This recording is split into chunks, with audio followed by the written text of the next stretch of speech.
আসসালামু আলাইকুম, আমি আফসানা আফিয়া। আমার চ্যানেলে আপনাদেরকে আরও একবার স্বাগত জানাই। কাছে দূরে যে যেখান থেকে আমার ভিডিওটি দেখছেন, আশা করছি আল্লাহর রহমতে সবাই অনেক ভালো আছেন। আমিও আলহামদুলিল্লাহ ভালো আছি।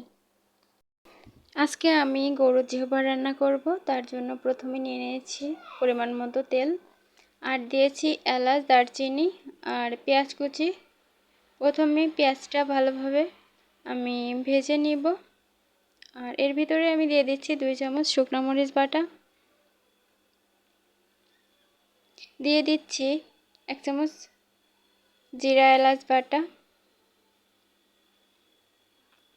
আর দিয়ে দিচ্ছি 2 চামচ আদা রসুন বাটা।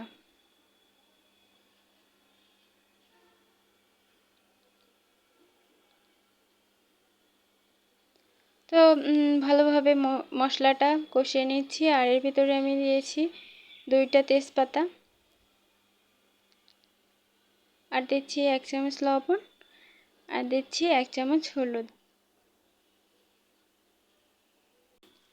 আমি কিন্তু আগে থেকে গরুর জিহ্বাটি আমার মতো সাইজ করে কেটে গরম পানিতে ফুটিয়ে উপরে যে আবরণটা ছিল সেটা ফেলে দিয়েছি, আর এটি ভালোভাবে পরিষ্কার করে পানি ঝরাতে দিয়েছিলাম।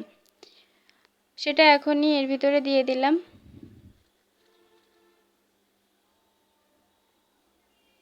আমি পরিষ্কার করাটা আপনাদেরকে দেখাতে পারিনি। আমার কাছে গরুর মাংসের থেকে গরুর জিহ্বার মাংসটা অনেক ভালো লাগে। আপনাদের কাছে কেমন লাগে অবশ্যই জানাবেন। আর যারা এভাবে রান্না করে খাবেন, অবশ্যই পরবর্তীতে আবারও রান্না করে খেতে মন চাইবে। আমি কিন্তু 3টা আলু দিয়েছি এর ভিতরে, আর 3টা রসুন।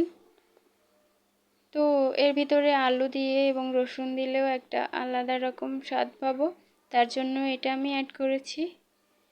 আপনারা চাইলে আলু এবং রসুনটা স্কিপ করতে পারেন। তো আলু এবং জিহ্বার মাংসটি আমি ভালোভাবে কষিয়ে নিচ্ছি। যত ভালো কষাতে পারবেন, স্বাদটা কিন্তু তত ভালো আসবে।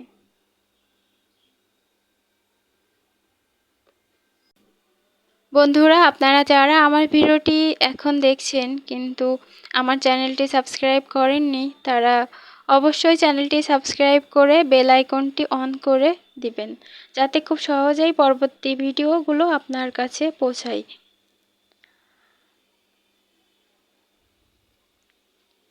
তো এটার ভিতরে আমি গরম পানি দিয়ে দিয়েছি। গরম পানি দিলে তাড়াতাড়ি সিদ্ধ হতে সুবিধা হয়। আর এই যে আমি এখন ঢাকনা দিয়ে কিছুক্ষণ পর পর নাড়া দিয়ে দিচ্ছি। আর এই রান্নাটাই খুব বেশি ঝোল রাখতে যাবেন না, কম ঝোলে ভুনা ভুনা করে রান্না করলে বেশি মজা লাগে। তো আমি জিরের গুঁড়া ছিটিয়ে দিয়েছি। তো মাংস থেকে যখন এমন একটি কালার আসবে, তখনই বুঝতে হবে হয়ে গেছে। আর সিদ্ধ হয়েছে কিনা, লবণ হয়েছে কিনা অবশ্যই চেক করে নেবেন।